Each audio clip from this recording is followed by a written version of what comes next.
Happy New Year, guys. Let's go and gather some eggs this morning for breakfast. I have none in the house, so let's go gather some eggs.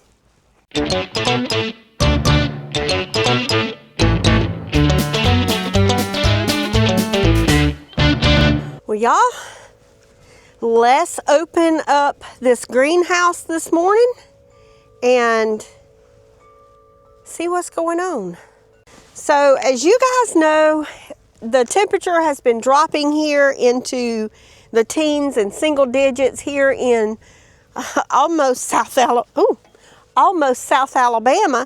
And you know, my biggest concern was before, when we dropped to 22 degrees, everything worked out so good. It was, remember, the perfect storm. If you watched my video, you know that we had the perfect storm, and the tomatoes survived, the peppers survived, the collards, the broccoli, the kale, the cabbage, everything survived and did quite well. And I had tons and tons and tons of tomatoes on the vine. So, you know, we dropped a lot lower than that. And my biggest dilemma was, because tomatoes are one of those vegetables or fruit, really, that can't survive cold temps. So, you know, I had the barrels of water in there. And here's the thing. Did the tomatoes survive inside the big greenhouse during the major winter blast? So let's go in, let's find out what happened inside that greenhouse when the temps went down to 15 degrees on a cold night and morning here in Alabama. And since then, we have had more cold weather, and let's see what's going on inside that greenhouse this morning.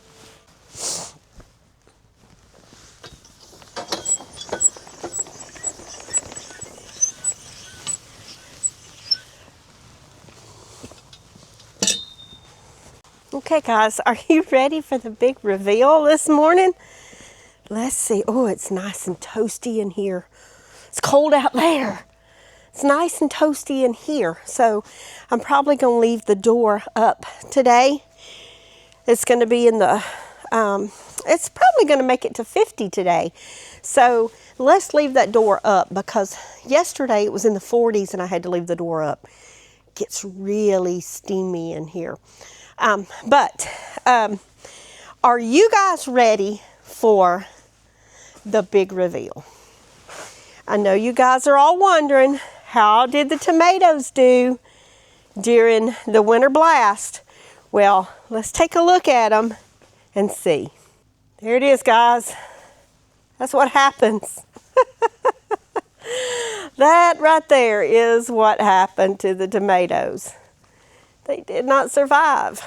Now, in my mind, I was going to be able to get the tomatoes before the vines died and put them in brown paper bags and ripen them manually. Look at the cabbage. That cabbage is phenomenal, y'all. Phenomenal. It survived. There's a pretty good head right there. It's starting to head pretty good. The collard greens. We got to get some and pick them today for New Year's. We got to have those peas and greens. And you can see that I've been picking and cutting from the stalk there. And they just continue to grow because I've been putting them in the freezer. The broccoli, I need to come out here and pay them some attention today, because I've been cutting broccoli off and putting it in the freezer. And now I've got a lot of broccoli. And the broccoli is so delicious, y'all. So delicious. But that's all I've got. I've got some dill. I've got some dill right here. I've got some chamomile, some kale, and I'm freeze drying kale for Goldie. The kale's looking good. Just look how pretty that kale is. It looks good. And I've got some new hybrid collard greens that I've planted. I really just want to see how they were going to do. They're slow to grow, and I don't know if it's just the environment or what, but I thought they would grow a little bit faster. Well, I mean, they've started recently growing faster, but hey, I don't know. This is to be continued. We'll see how this does. This is an experiment. Everything's an experiment this year, but we do know now that in order to have tomatoes during the winter, I'm going to have to put heat in here. Now, the barrels of water are good for the collard greens and the cabbage and the cold weather. The pink eye purple whole peas did not make it. Did not make it. They're brown. My pepper's brown. Everything brown. So, back to square one. Back to square one. So, in my mind, I was going to be able to put those tomatoes before the vine died, if the vines got hit, into the brown paper bags and ripen them manually. But when I came out here, every tomato was a tomato-shaped ice cube. They froze. You can't save frozen tomatoes. So y'all, I lost every one of those beautiful tomatoes that I did not eat. Now, I ate some off of there. And yes, this was an experiment year. But y'all, I hated the fact that I lost all those tomatoes. It felt like such a waste. I just was beside myself, just sad. But what do you do? We will figure it out. But that leaves me to what we're about to do next. As you see, when we first built the greenhouse here, the ground settled. The ground in here was the same as level as the ground out there, and we needed it to be a gradient difference because water, it flooded. So it washed some of the dirt that settled back in there, it washed it away. So now there's like a dip. So all the water runs and runs out, and we've recently graded off the outside, but now it's not level in here.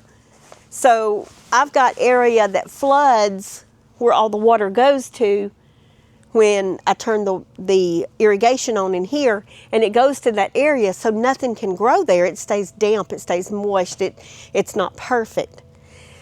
So now, with the help of my farmhand Caden, I'll get him over here, and I've got that dirt, that topsoil piled up back there that we graded down the outside to make it lower than in here.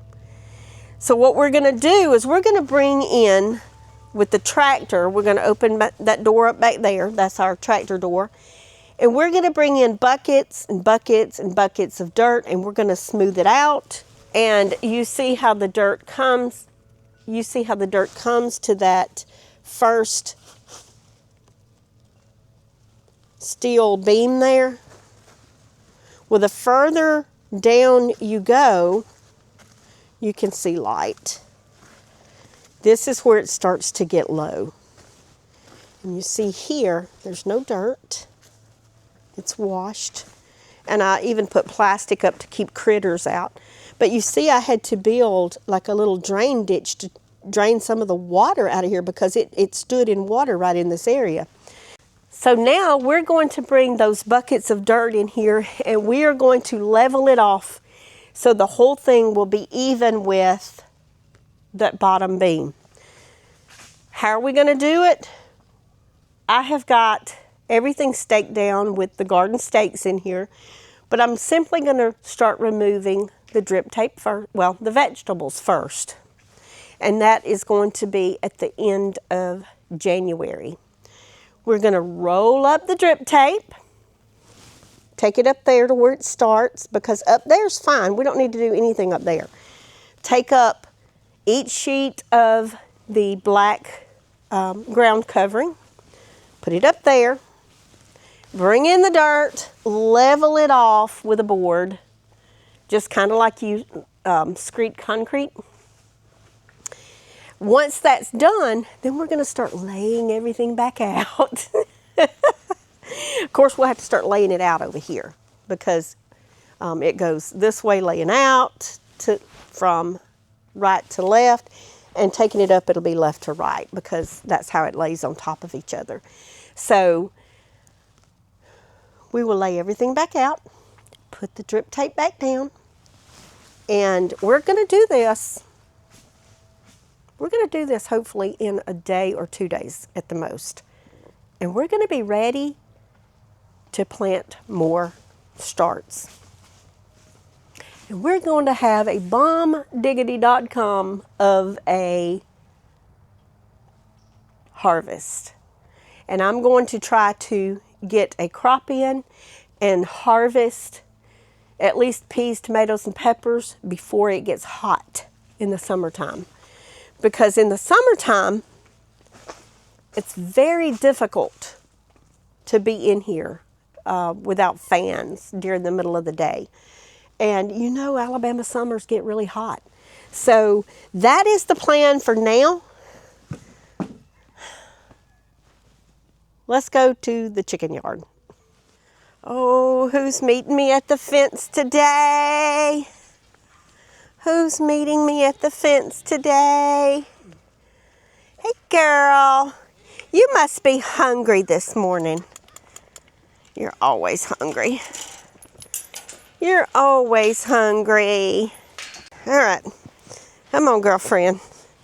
Come on, girlfriend. Meet me at the barn. Meet me at the barn. That girl stays hungry. She wants her Wheaties this morning. Come on. Come in there. Hey guys. Hey Gus and Marianne. I've been putting the heat lamp on at night, and Goldie sleeps right there. That's where Goldie's been sleeping. Goldie, you around here in the sunshine? It is cold out here.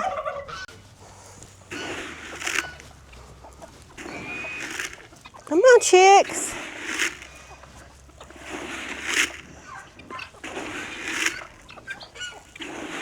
Let's get you some scratch. Goldie likes scratch too.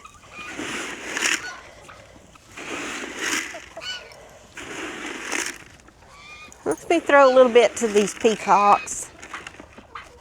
Here you go. Y'all like it, don't you? Sweet babies. All right.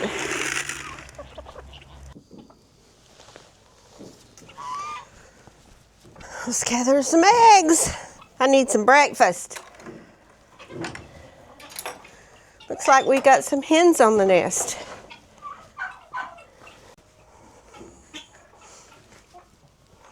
All right, y'all. Here we go. We got a couple of hens on the nest. But y'all, let's talk about this real quick. I came in here a couple of days ago and I cleaned these nesting boxes because over the Christmas holidays, I didn't clean these boxes like I should have, and the poop had just really built up. It was just awful. But before that, let's go back a little bit. Before that, I had started having to waste a lot of eggs because they were just so soiled, and I was having to clean the nesting boxes very frequently. So day before yesterday, I came in here and I cleaned the nesting boxes. Now, I had to take out mats, wash the boxes, scrub the boxes, etc. And it took a couple of hours, and y'all know how, I don't know what's going on out there. Y'all know how cold it has been. So I got that done, but I needed to find out why there was that much poop in the nesting boxes. So I came in here that night, and every single space in each of the boxes were packed with hens. Every single space on the roosting bars was packed with hens. Now, I know that they roost up there on that ledge, and trust me, I have tried to get that ledge off. I'm going to have to cut it off with a Sawzall or something. The screws that, you know, that they were put up with have rusted, and it just won't come off. So I've got to do something different there, and I just haven't figured out what yet. But long story short, they had already pooped in these nests again. So yesterday, move forward one more day, I had to clean the nesting boxes again. And y'all, it was still cold outside yesterday.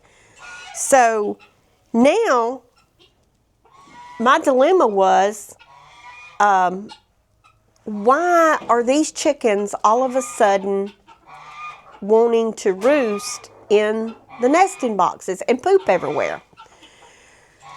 So I went ahead and I realized when I looked at the roosting bars that are on the back wall back here of the chicken run, I realized the chickens were comfortably spaced apart, but they weren't comfortable enough for these chickens, which was a lot of chickens that, I mean, because it was jam-packed, y'all. They weren't comfortable enough to get up there with the other chickens. The other chickens and the turkeys, they're there, and there's like limited space between them. So they weren't going to pack themselves on the ledge. They would pack themselves in the nesting boxes. So here's where the problem comes in. Now they're roosting in my nesting boxes, and they're soiling eggs because they're soiling the nesting boxes every day, and it defeats the purpose of roll-out boxes. So what do I do? So let me show you what I did yesterday.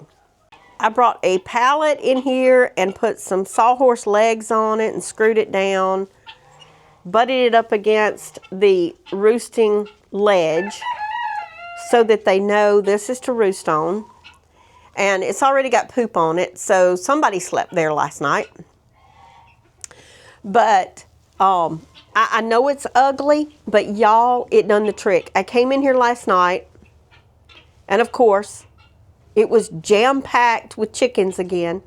So I took every chicken off of the roosting bar. I took every chicken out of the chicken house, and I placed them on the new roost. Did they stay? Somebody stayed. They pooped. I cleaned out the solids that were in the nesting box. And you can see it's clean in there, y'all. It's clean.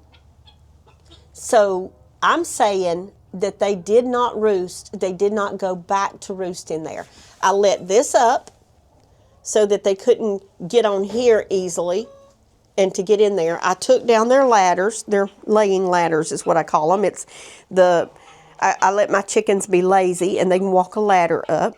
So I took those down, raised the roost bars up, and that way they could not get into the nest that easy. So it was dark and they didn't want to move, So they apparently roosted here last night. Now, that served its purpose. So, will they continue to roost on here? I don't know. But for a while, I'm going to come in here every evening at dark. I'm going to, or right before dark, I'm going to remove the ladders, raise up the roosting bar, and then make sure that all the chickens that normally go there go here. I might even put them a ladder to get up here because I allow them to be lazy.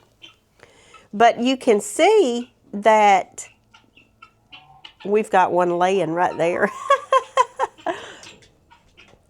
I just had to set me a timer to remind me that I needed to come in here this morning super early and let the roosting bars back down so that, and put the ladders back up so that the chickens could continue to be lazy and go in there. She is laying. Y'all, can you see that hen?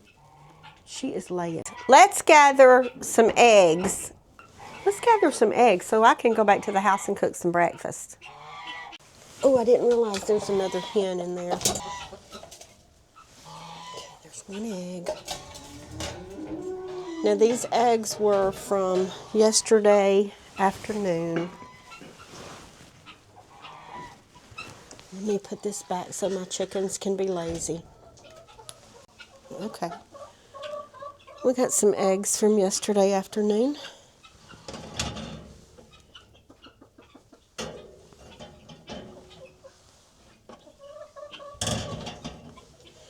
See, they're nice and clean.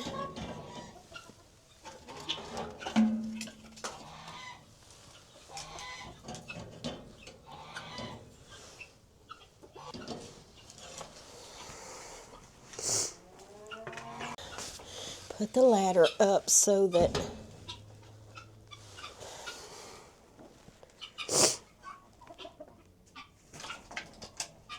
my chickens can be lazy. All right, guys. So, there's 2, 4, 6, 8, 9 eggs from yesterday afternoon. Because I did not gather the eggs last night when I was out here putting chickens on the roost. Now, will it work?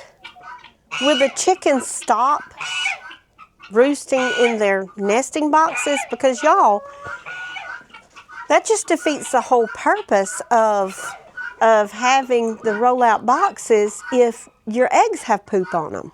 That was the whole reason I got them. So they can't do that. They've got to do something different. And, you know, I believe because I had started seeing sold eggs and having to clean more frequently, I believe this started in November. But now they're doing it, and I've just got to get it stopped. I've got to be diligent about coming out here to the chicken house every single night and making sure that the chickens are not in the nesting boxes, that they are on the roost. And I read that your roosts need to be higher than your nesting boxes so that the chickens will get on the roost because they need to be higher up. But my roosts are higher up than the nesting boxes. So, yeah, if anybody has any suggestions other than me coming out here every single night and making it difficult for the chickens and physically putting them on the roost. And they didn't mind me physically because my chickens are pretty docile chickens. They let me pick them up and put them on the roost, and they just kind of sit there. There's no squawking or flapping wings, nothing like that. But other than that, I don't know what else to do. I mean, the nesting boxes have been in this chicken run, and I don't want the nesting boxes on the outside because Lord knows Helen or the dogs will destroy them. So yeah, I'm kind of at a loss right now. So if you guys have any suggestions that would help me, help those chickens to help me, y'all let me know, because here we are coming to the chicken run late at night and early in the mornings. And, you know, that's kind of a bummer when it's this cold outside. So right now, I need to go and feed some more animals because they're waiting on me. All right, y'all. So these boys right here just got into a really big fight. It was what I've been worried about because they're eating together, and I'm thinking I may have to get Tony to build another trough to put in here and feed them separately because they're fighting. And you see they have horns. I mean, they quickly forgot about their beef, pun intended, but they went right back to eating. But for a minute there, they was throwing some punches, y'all, and I didn't have my camera rolling. So that's another thing that I've got to figure out today. I know that there's always something going on the farm that we've got to figure out. Well, this one I think is going to be a simple fix unless one of them gets done before the other one and decides, hey, I want your food, and starts taking the other one's food. And you would think that Oakley would be the one, because he's bigger, you would think he would be the one that would win that fight, because he got fat hanging off of him. But Ireland, the red one here, he kind of won that one. So we shall see. We shall see what happens. But we cannot let them be fighting. They hit the barn, and you know they have horns, and they could puncture one another and hurt one another. So we can't let them be fighting like that. We're going to have to definitely do something different. See, Nellie's over there eating. She has her own bowl, which I have to feed her first, or she will take their food,